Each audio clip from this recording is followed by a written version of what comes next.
Hi everyone, it's Margaret here with 60 and Me. As we get older, we think about our legacy, I think, more than ever. I think that especially when, we are facing some medical challenges or issues, we think, what is our legacy? What is the thing I want to be remembered for? What is the thing that, I want to highlight? I mean, maybe yours is something to do with, social issues or politics, artistic achievements, social change issues, generosity, adventure, education. What are the things that you put your attention to and really want to be remembered? Like, if somebody was going to describe you, Margaret was really inspirational in this way. She left this mark. These were her qualities. And of course, I could go through the list of things that I would like to say, but I'm very interested in what you would say more than anything.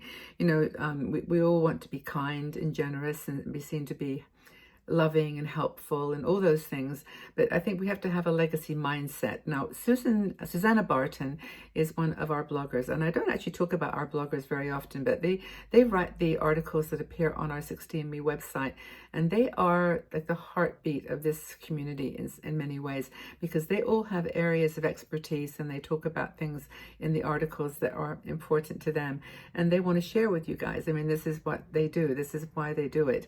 But Susanna Barton wrote this article on 5 things you can do to leave your mark on the world, and they're specific. They're very specific things, and I'll talk about them in a second. But I think it's really important. She focuses on this whole thing about building a legacy mindset. Making sure that everything you do lines up with what you kind of what you want. I mean, most of a legacy mindset is about doing something to benefit others.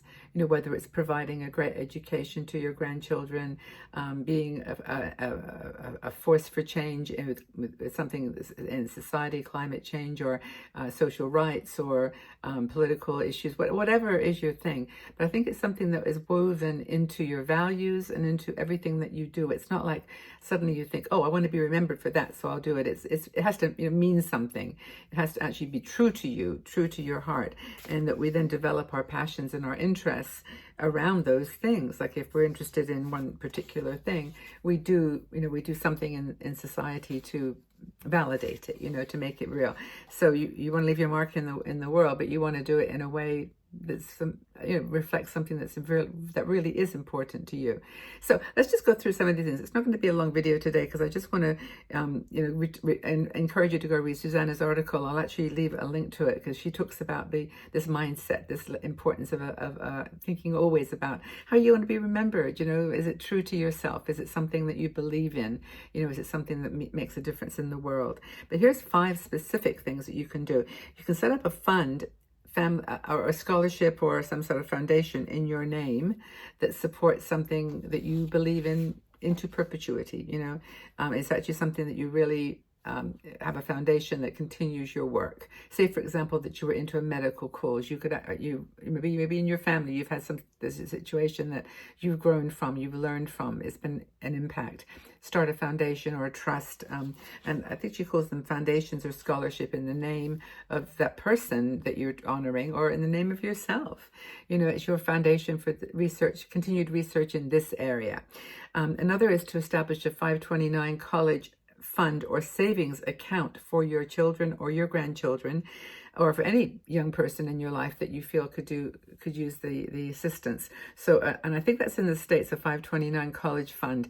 Correct me if I'm wrong there, but in the UK they have similar setups. Basically it's just giving some money for someone that's going to, on an ongoing basis, that's going to help them to continue education or their work, whatever that might be. Again, consistent and in line with what you believe in. Another is to communicate, and this is of course my thing because I've got 2,000 videos, so everyone's going to see me for a while after I'm gone, and that's for me very heartwarming because it's what I love to do. I mean, it's not like I'm doing it and I think, oh, it's a job and it doesn't matter whether it lasts. It is me. Everything you see is me. Everything comes from my heart. So communicate your legacy stories. You could do it on ancestry.com, or you could do it in folders on your computer, or you could you could do it with some help from an outside person. There's so many groups now that are doing this, kind of interview you with video. like, and you tell your story. So I think I'll try to find some of those names and leave them for you in the description. But you know, telling your story on video or in a book or in just notes, you know, just words and stories. Another thing is to think about the qualities that you want to be remembered for, and that's, you know, things like loved her family deeply, was a dedicated volunteer, you know, then live those qualities out. I don't know if I've given you 5 there, but it's, you know, I guess one is to keep your belongings and give those to people that, you know, really are going to benefit from them and learn from them, and you know, continue what was important to you. But I think most of all, it's kind of all about making strong relationships, you know, connecting with people in a very private, intimate way, so that you don't have to wait till you're gone for them to acknowledge the value that you added in their lives, the things that you did that made a difference. And I think that's the whole secret to legacy, is it's not just when you're not in the physical space anymore. It's kind of the difference you made in their lives, just always, throughout your life and throughout their lives. And I think that's the most important, is to nurture and encourage and develop new relationships that are going to, you know, going to help you with that, telling that story of your life and who you were and what you did and what you believed in. So I think that's the story about creating a legacy mindset. What do you want to be remembered for?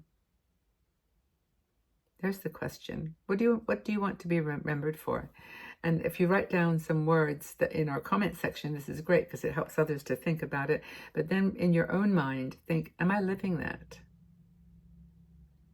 You know, if my mission is to have a legacy that says I would be remembered in this way, are you doing that now? Is it lined up to your actions and your life and your the things that you do? Got something in my eye. But I do wish that this is useful exercise for you. It's meant to be, or everything I do is meant to be useful and practical. So actually 60andMe is kind of a how-to channel. Like, it's always like how to do this. It's not like I know what to do. I'm struggling along like you guys are in many ways. But that's kind of the story about legacy, though, and how to develop a legacy mindset. Hope it's helped. I would love to know what you are thinking, what you're thinking about as your mission to, you know, express who you are into the future. But most important, are you living it now? Is it part of your life, your values, your actions? Take care, everybody. I hope that you're doing great. Have a wonderful day wherever you are. Go out into this world and shine. Just put some glow and lovely passion back into the life of people that you know, and be grateful for everything you have. I'm grateful for you. Thanks, everyone. Bye.